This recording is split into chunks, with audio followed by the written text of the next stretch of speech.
Sunnahfollowers, protectors of the Sunnah. Sunnahfollowers, protectors of the Sunnah.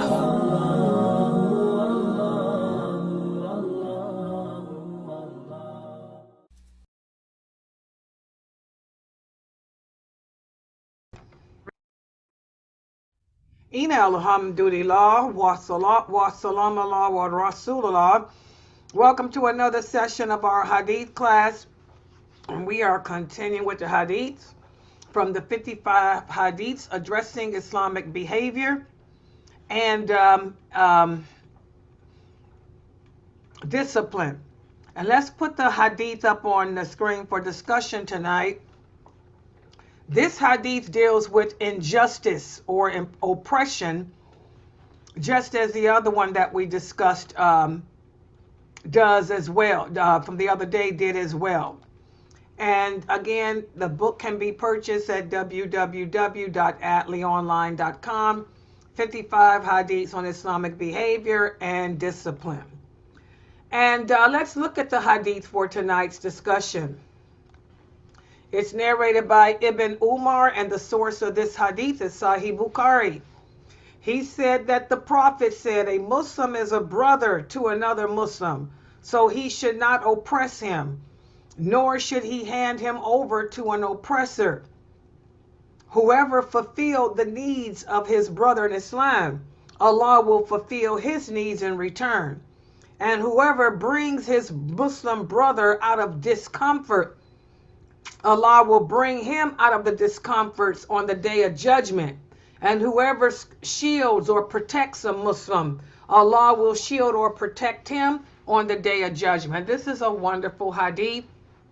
Again, addressing how we should behave with one another.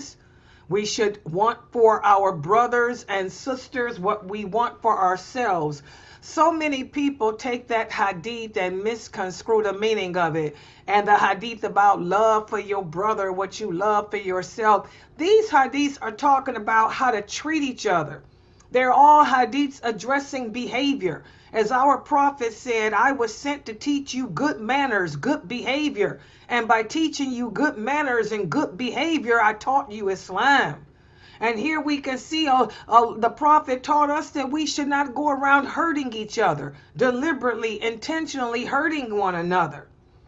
Nor should we know that if we know that someone wants to hurt our brother or sister in Islam, we shouldn't help them in doing that either. And also the prophet is saying, if you know that there's a brother or a sister in need or in need of help, and you are in a position where you can help them, then help them. You know that that brother is struggling to pay his rent. He's working 2 jobs to try to put food on the table, but he's going through a hardship due to the COVID, due to whatever. And if you're in a position that you can help him, he shouldn't have to ask you, then help him. This doesn't mean be a fool or be stupid and just hand your money over to anyone. It's saying if you know that there's another Muslim in need, he ain't faking, he's not conning, then try to help them. Because if you bring another Muslim out of a discomfort, Allah will bring you out of discomfort on the day of judgment. So that's why we have to have intelligence. We have to know that there are scammers out there. But if there's someone that you know is really struggling to try to make ends meet, but they are going through a hardship, they just got laid off from work, okay? Or, their pay was decreased due to COVID, then try to help them. And if you protect another Muslim, Allah will protect you on the day of judgment. So this is a wonderful hadith that we should implement in our behavior with each other. We should strive to protect one another from harm and from other people harming us. And keep in mind that Allah will help those who help others. We should also try to relieve the distress that another Muslim brother or sister is going through. Because doing that, we will be paid back for that on the day of judgment. Because Allah rewards those who help others and protect them. But again, it doesn't mean be a fool. Because we're living in the days of fitan, when there's a lot of pretenders out there. You even have kafirs, I heard, that pretend to be Muslim and go to the mosques on every Juma and beg for money because they know the imams are stupid enough to give it to them without knowing who they are, without investigating their background. The Prophet said, investigate. Allah says in the Quran, investigate. We don't just hand stuff to people. Umar would investigate. If a person came to Umar when he was the caliphate asking for help, Umar would ask him, first of all, what type of job you have? Have you tried to seek any work? Umar would investigate them. Okay, and that's what we all should do. Investigate. We just don't hand our money over because there's a lot of pretenders. The Prophet, in fact, Umar would tell people, if a man said that he wasn't working, Umar would tell him, don't you know that the Prophet taught us the needy man is not the one that's standing here begging. The needy man is that brother who's too ashamed to be told no. So he goes out and chop wood and sell it. So if a person stood before Umar and asked him for a handout, and he asked them, what do you do to earn your living? And they say nothing, and that person's in excellent health, and that person is young, Umar would say, you must be out your mind. So we have to investigate. We're not, don't take these hadiths and misconstrue the meaning of them and make us look stupid. We have to use our common sense. But if there is a legitimate Muslim a family that you know in your community that needs help, you need to help them. They shouldn't have to come to you and ask for help. You should be able to look and see that brother got laid off or that brother's income has been reduced. Let me go over here and talk to him and see if I can be of any assistance. That's what a good leader does. That's what Umar would have done. All right. How does this hadith help you in your journey in life? Go ahead, Aisha.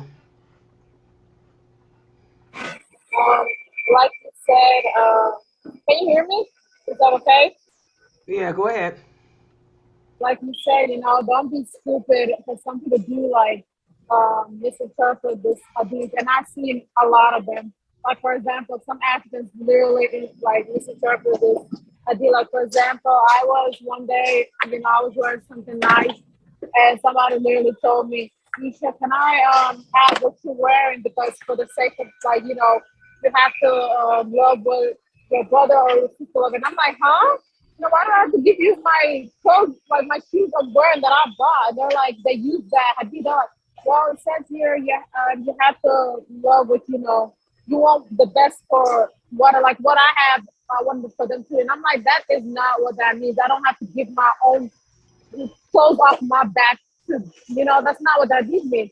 That means whenever, like you said, whenever you need help or something like that. Not whenever it's something I bought with my own money. Why do I have to give it to you? So this hadith, I do see people misinterpreting it. So it's just like you said, be aware of those people that take advantage of the religion, for their own benefits, because there is people out there that does that wrong. Yeah, there's a lot of scammers. I remember just last year, there was a Muslim woman on Facebook, and she, I guess she heard about my website, and I guess she heard how giving the people were here. She was on Facebook begging people for money, making up stories about how she ain't had no food, no whatever. And I had a lot of my students here was stupid enough to give her money. I'm like, you don't even know who this woman was.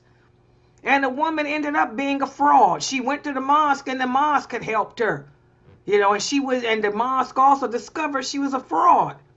And I'm like, you people are that stupid and that gullible. That's not Islam.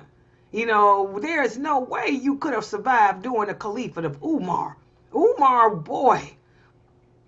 Umar would tell you, investigate, find out who these people are. Who are you? I don't know anything about you. You ain't gonna come in here and con me out of my money or my community or my people. How do I even know that you a Muslim? You could be a Jew pretending. Umar, he wasn't nobody's fool.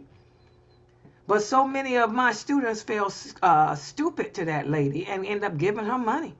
I wonder how much she got. Probably a lot, you know. So again, guys, you know, don't fall for the scams. You have to have common sense. Remember, the prophet said Allah hates people who are narrow-minded, and Allah hates people who lack common sense. You know, you want to impress Allah. Allah likes intelligence. So we have to work on that common sense factor. Anyone else with any comments? Okay, I want to thank everybody for joining and participating in this session. Make sure you guys check the schedule.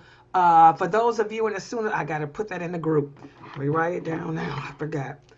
For those of you in the Sunnahfollowers group on Facebook, we have new classes added to the schedule each week. Please make sure you guys check out the new classes, the times. And also go to our website at sunnahfollowers.net. Look at the video that's there. It gives you the new classes that we're adding. All right, so subhanakallahumma wa bihamdika ashhadu an la ilaha illa anta astaghfiruka wa atubu ilayk.